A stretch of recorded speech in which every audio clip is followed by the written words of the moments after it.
ఓం శ్రీ మాత్రే నమః. ఛానల్లోకి స్వాగతమండి. వృషభ రాశి వారికి అపాయం పొంచి ఉంది. మీ వెనుక ఈ శత్రువు తిరుగుతున్నాడు. ఈ సమయంలో మీరు జాగ్రత్తగా ఉండాలి. ఈ వ్యక్తి వయసు 35 నుంచి 45 సంవత్సరాల మధ్యలో ఉంటుంది. ఆ వ్యక్తి ఎవరు? అలాగే ఈ రాశి వారి జీవితంలో జరగబోయే అద్భుతాలేమిటి? ఈ రాశి వారికి ఏ రంగాలలో అదృష్టం వరించబోతుంది? ఈ రాశి వారి జీవితంలో జరగబోయే పెను మార్పులేమిటి? అదేవిధంగా ఈ రాశి వారి జీవితంలో పొంచి ఉన్న ప్రమాదం గురించి, అలాగే మీరు చేయవలసిన దేవతారాధన, పాటించవలసిన పరిహారాల గురించి ఈ వీడియోలో వివరంగా తెలుసుకుందాం. అంతకంటే ముందు మీరు ఇంకా మన ఛానల్ని సబ్స్క్రైబ్ చేసుకోకపోయినట్లయితే వెంటనే సబ్స్క్రైబ్ చేసుకొని పక్కనే ఉన్న బెల్ ఐకాన్ నొక్కి ఆల్ సెలెక్ట్ చేసుకోండి. మేము ఇలాంటి వీడియోస్ అప్లోడ్ చేసిన వెంటనే మీకు నోటిఫికేషన్ వస్తుంది.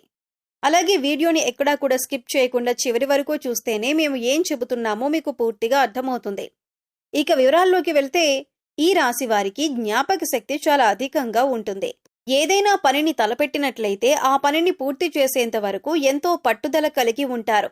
ఎంతటి అవాంతరాలు ఎదురైనప్పటికీ చేపట్టిన పనిని పూర్తి చేసేంత వరకు అలుపు విశ్రాంతి లేకుండా నిరంతరం శ్రమించి చేపట్టిన పనిని పూర్తి చేస్తారు. ఈ రాశి వారికి కార్యదీక్షత, కార్యదక్షత అనేవి చాలా అధికంగా ఉంటాయి. వీటి కారణంగా వీరు ఏ పని చేయాలనుకున్నా సరే ఒక నిర్దిష్ట ప్రణాళిక ప్రకారం చేస్తూ ఉంటారు. వీరు ఏ పనిని చేసినా మనస్ఫూర్తిగా చేస్తారు. మంచి చెడు ఆలోచించి ఇతరులతో మాట్లాడతారు. వీరు తమ ఆలోచనలను, తమ ఊహలను ఎవరితోనూ పంచుకోవటానికి ఇష్టపడరు. ఈ రాశివారు ప్రతి రంగంలోనూ విజయాలను అందుకుంటారు. గ్రహస్థితి కారణంగా వీరికి అఖండ రాజయోగం పట్టబోతుంది. అన్ని విషయాలు వీరికి అనుకూలంగా మారనున్నాయి. ఇప్పటి వరకు ఎదుర్కొన్న అపజయాలన్నీ కూడా విజయాలుగా మారబోతున్నాయి. ఈ రాశి వారికి రేపటి నుండి అనుకూల గ్రహస్థితి రాబోతుందని చెప్పటంలో ఎటువంటి సందేహం లేదు. ఇప్పటి వరకు ఎదుర్కొన్న ఆర్థిక ఇబ్బందులన్నీ కూడా తొలగిపోతాయి. గతంలో వీరు ఎలాంటి ఆర్థిక ఇబ్బందులు ఎదుర్కొన్నప్పటికీ ప్రస్తుతంలో ఆ ఇబ్బందులు లేకుండా తొలగిపోతాయి. అన్ని విధాలుగా ఆర్థిక లాభాలు చేకూరుతాయి. వీరు పెట్టుబడి పెట్టిన ప్రతి వ్యాపారంలో కూడా లాభాల వర్షం కురుస్తుంది. ఈ రాశి వారి జీవితంలో ఎటువంటి ఆర్థిక ఇబ్బందులు ఉండవు. గతంలో వీరు అప్పు తీసుకుని అది తిరిగి ఇవ్వలేక వారితో పడరాని మాటలు పడి ఉన్నారు. మీరు తీసుకున్న అప్పు ఇవ్వలేని కారణంగా వారి మాటలన్నీ పడవలసి వచ్చింది. కానీ రాబో 7 సంవత్సరాలలో మీకు ఎటువంటి ఆర్థిక ఇబ్బందులు ఉండవు. గ్రహస్థితి మీకు అనుకూలంగా ఉండటం వలన మిమ్మల్ని ఇబ్బంది పెట్టిన ఆర్థిక పరిస్థితులన్నీ కూడా అతి త్వరలో కనుమరుగవుతాయి. మీ యొక్క ఆర్థిక పురోగతిని చూసి మీ శత్రువులు చాలా ఆశ్చర్యపోతారు. అయితే కొన్ని అనివార్య కారణాల వలన కొన్ని సందర్భాలలో ఆర్థికపరమైన నష్టాలు ఏర్పడే అవకాశం ఉంది. కాబట్టి ఈ సమయంలో మీరు ఆర్థికపరమైన క్రమశిక్షణ పాటించడం చాలా అవసరం. ఒక ఖచ్చితమైన ప్రణాళిక వేసుకొని దాని ప్రకారం నడుచుకున్నట్లయితే ఎటువంటి ఆర్థిక ఇబ్బందులు తలెత్తకుండా వచ్చిన ఆదాయాన్ని పొదుపు చేయగలుగుతారు. తద్వారా భవిష్యత్తులో ఎటువంటి ఆర్థిక ఇబ్బందులు మిమ్మల్ని ఇబ్బంది పెట్టే పరిస్థితులు రావు. ఈ సమయం ఉద్యోగస్తులకు, వ్యాపారాలు చేసేవారికి, సినీ రంగంలో ఉండేవారికి, ఇలా అనేక రంగాలలో పనిచేసేవారికి చాలా అనుకూలంగా ఉంది. ఉద్యోగస్తులకు ఎంతో కాలంగా ఎదురు చూస్తున్న ప్రమోషన్ వస్తుంది. మీ పనిలో ఒత్తిడి అధికమైనప్పటికీ ఇష్టపడి చేస్తే మీ పని మీకు భారం అనిపించదు. చేస్తున్న పనిని పూర్తి ఎఫర్ట్ పెట్టి చేయటం ద్వారా సకాలంలో మీ పని పూర్తి అవటంతో పాటు మీ పై అధికారులతో ప్రశంసలను పొందుతారు. మీ పై అధికారుల పూర్తి మద్దతు లభిస్తుంది. వ్యాపారంలో పెట్టుబడి పెట్టే వారికి ఈ సమయం చాలా అనుకూలంగా ఉంది. మీరు చేస్తున్న వ్యాపారంలో లాభాల వర్షం కురుస్తుంది. మీరు పెట్టుబడి పెట్టిన దానికంటే రెట్టింపు ఆదాయం పొందుతారు. కానీ పెట్టుబడి పెట్టేటప్పుడు ఏ రంగంలో పెట్టుబడి పెడుతున్నారో దాని గురించి 1-2 సార్లు ఆలోచించుకుని పెట్టుబడి పెట్టాలి. రాబో కాలంలో వీరికి ఆకస్మిక ధనలాభం ప్రాప్తిస్తుంది. వంశపారంపర్యంగా వచ్చిన ఆస్తుల పెరుగుదల మీకు శుభ ఫలితాలనిస్తుంది. గతంలో మీ ద్వారా లబ్ధి పొందిన వ్యక్తుల నుండి మీకు కొంత మేరకు ఆదాయం లభిస్తుంది.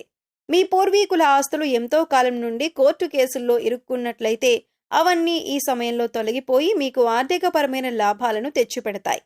ఈ సమయంలో మీకు ఆర్థికపరమైన ఎదుగుదల అనేది ఖచ్చితంగా కనిపిస్తుంది. ఈ సమయంలో మీ జీవిత భాగస్వామి ద్వారా మీకు ఆర్థికపరమైన లాభాలు చేకూరుతాయి. అవి ధన రూపంలో కావచ్చు, వస్తు రూపంలో కావచ్చు. రాజకీయ పరంగా ఈ సమయం మీకు అత్యంత అనుకూలంగా ఉంది. ఈ సమయంలో మీకు సంఘంలో గౌరవ మర్యాదలు లభించడంతో పాటు మీకంటూ ఒక గుర్తింపు లభిస్తుంది. ప్రజలు మీ పట్ల సానుకూల వైఖరి కలిగి ఉంటారు. కళాత్మక రంగంలో ఉన్న ఈ రాశి వారికి మీకు తగిన ఫలితం లభించే సమయం ఇదే. ఈ సమయంలో మీ టాలెంట్ని చూపించినట్లయితే మీకు మీ టాలెంట్కు తగిన గుర్తింపు లభిస్తుంది. ఇంతకాలం మీకు రాని అవకాశం ఇప్పుడు రాబోతుంది. మీ టాలెంట్ను ఉపయోగించుకుని తారాస్థాయికి చేరుకునే అవకాశం రానే వస్తుంది. కనుక ఈ విషయాన్ని ఎట్టి పరిస్థితుల్లోనూ వృధా చేసుకోకుండా వచ్చిన అవకాశాన్ని సద్వినియోగం చేసుకోవటం ద్వారా అనుకున్నవి సాధించగలరు. సంతానం కోసం, అదేవిధంగా వివాహం కోసం ఎదురు చూస్తున్న ఈ రాశి వారికి ఈ సమయంలో అనుకున్న ఫలితాలు లభిస్తాయి. సకాలంలో సంతాన ప్రాప్తి కలుగుతుంది. కుటుంబ సభ్యుల మధ్య అన్యోన్యత పెరుగుతుంది.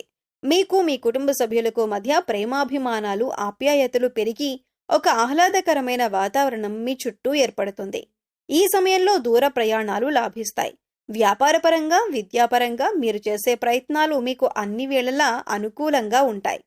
విద్యార్థులకు ఇది అత్యంత అనుకూలమైన సమయంగా చెప్పుకోవచ్చు.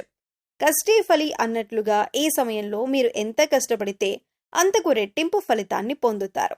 చదువు పట్ల ఆసక్తి, క్రమశిక్షణ కలిగి ఉండటం ద్వారా కాంపిటేటివ్ రంగంలో ఉన్నవారు విజయాలను సాధిస్తారు. ఇక ఈ సమయంలో మీ వెనక శత్రువు ఒకరు తిరుగుతున్నారు. వారి వయసు 35 సంవత్సరాల నుంచి 45 సంవత్సరాల మధ్యలో ఉంటుంది. ఇక ఆ వ్యక్తి మీరు చేసే ప్రతి పనిని గమనిస్తున్నారు. ఈ విషయంలో మీరు చాలా జాగ్రత్తగా ఉండాలి. అంటే మీరు చేసే ప్రతి పని కూడా ఎదుటివారికి ముందే చెప్పకండి. అలాగే మీ దగ్గర లేని వ్యక్తుల గురించి చిరాకుగా మాట్లాడడం కానీ, వారిని నిందించటం కానీ చేయకండి. ఎందుకంటే మీ శత్రువు ఈ విషయాలను తీసుకువెళ్లి వారితో చెప్పి మీ మధ్య గొడవలు పెట్టే ప్రయత్నాలు చేస్తారు. ఈ విషయంలో చాలా జాగ్రత్తగా ఉండాలి. ప్రస్తుతం ఉన్న పరిస్థితుల్లో మీ శత్రువెవరు, మిత్రులెవరు అని గమనించుకుంటూ ఉండాలి. ముఖ్యంగా ఆ శత్రువు పేరు ఎస్తో కానీ, ఎన్తో కానీ మొదలయ్యే అవకాశం ఉంటుంది. ఈ శత్రువు మీ వెనకాలే ఉంటూ మీ స్నేహితుడిగా నటిస్తూ మీ వెనక గోతులు తవ్వుతున్నారు. ఈ రాశి వారికి రాబో కాలంలో ఒక పెను ప్రమాదం పొంచి ఉంది. ఆ ప్రమాదాన్ని కనుక దాటినట్లయితే వీరు జీవితంలో అత్యున్నత స్థాయిని చేరుకుంటారు. వాహనాల్లో ప్రయాణించేవారు, దూర ప్రాంతాలకు వలస వెళ్లేవారు ప్రయాణం చేసేటప్పుడు తగిన జాగ్రత్తలు తీసుకోవాలి. ఏదైనా ముఖ్యమైన పని మీద బయటకు వెళ్ళినప్పుడు మీరు ఇంట్లో నుండి బయలుదేరిన క్షణం నుండి మళ్ళీ ఆ పని పూర్తయి తిరిగి ఇంటికి వచ్చేంత వరకు కూడా చాలా జాగ్రత్త వహించాలి. దూర ప్రయాణాలు చేసేటప్పుడు మీ ఇంట్లో పూజ గదిలో ఉండే అక్షింతలను వెంటబెట్టుకుని వెళ్లటం ద్వారా పొంచి ఉన్న ప్రమాదం నుండి బయటపడగలరు. ఈ రాశివారు ఆర్థిక ఇబ్బందులను ఎదుర్కోవటం కోసం శనివారం నాడు సాయంత్రం 1 కేజీ నల్ల నువ్వులు, 1 కేజీ నల్ల మినుములను ఎవరైనా బ్రాహ్మణుడికి దానం ఇవ్వాలి. ఈ విధంగా చేయటం ద్వారా మీకున్న ఆర్థిక ఇబ్బందులన్నీ తొలగిపోతాయి. ఈ రాశి స్త్రీలు శుభ ఫలితాలను పొందటం కోసం ఆదివారం నాడు దుర్గాదేవి ఆలయానికి వెళ్లి నిమ్మకాయ దీపం వెలిగించాలి. ఈ విధంగా చేయటం ద్వారా మీకున్న సకల దోషాలన్నీ తొలగిపోతాయి. సకల శుభాలు చేకూరుతాయి. అదేవిధంగా ఈ రాశివారు గోమాతకు శనగలు తినిపించటం ద్వారా కోరుకున్న కోరికలన్నీ నెరవేరుతాయి. మరిన్ని సత్ఫలితాలు పొందుతారు. ఈ రాశివారు మరిన్ని శుభ ఫలితాలను పొందటం కోసం చేయవలసిన దేవతారాధన చూసుకున్నట్లయితే ప్రతి శుక్రవారం దుర్గామాత ఆలయానికి వెళ్లి కుంకుమార్చన చేసి ఆ కుంకుమను నిత్యం ధరించటం ద్వారా సకల శుభాలు చేకూరుతాయి. ప్రతి శుక్రవారం ఆలయానికి వెళ్లలేని వారు ఇంట్లో మీ మందిరంలో అమ్మవారికి నమస్కరించి ఓం ధుం దుర్గాయ నమః అనే మంత్రాన్ని 108 సార్లు పఠించటం ద్వారా అమ్మవారి కృపా కటాక్షాలకు ప్రాప్తులవుతారు. ప్రతి శనివారం ఆంజనేయ స్వామి ఆలయానికి వెళ్లి సింధూరంతో అభిషేకం చేయటం ద్వారా అష్టైశ్వర్యాలు సిద్ధిస్తాయి. సో చూశారు కదండి, వృషభ రాశి వారి వెనుక తిరుగుతున్న శత్రువెవరు? ఈ రాశి వారి జీవితంలో జరగబోయే అద్భుతాలేమిటి? ఈ రాశి వారికి ఏ ఏ రంగాలలో అదృష్టం వరించబోతుంది? ఈ రాశి వారి జీవితంలో జరగబోయే పెను మార్పులు, మరిన్ని సత్ఫలితాలను పొందటం కోసం వీరు చేయవలసిన దేవతారాధనతో పాటుగా ఏ పరిహారాలు చేయటం ద్వారా ఆటంకాల నుండి బయటపడగలరు అనే విషయాలన్నింటి గురించి ఈ వీడియోలో తెలుసుకున్నాం కదా. మీకు ఈ వీడియో నచ్చినట్లయితే లైక్ చేయండి. మీ ఫ్రెండ్స్ అండ్ ఫ్యామిలీ మెంబర్స్లో వృషభ రాశి వారు ఉంటే వారితో ఈ వీడియోని షేర్ చేసుకోండి. అంతకంటే ముందు మీరు ఇంకా మన ఛానల్ని సబ్స్క్రైబ్ చేసుకోకపోయినట్లయితే వెంటనే సబ్స్క్రైబ్ చేసుకొని పక్కనే ఉన్న బెల్ ఐకాన్ నొక్కి ఆల్ సెలెక్ట్ చేసుకోండి. మేము ఇలాంటి వీడియోస్ అప్లోడ్ చేసిన వెంటనే మీకు నోటిఫికేషన్ వస్తుంది. మరొక చక్కని వీడియోతో మళ్ళీ కలుసుకుందామండి. ఓం శ్రీ మాత్రే నమః.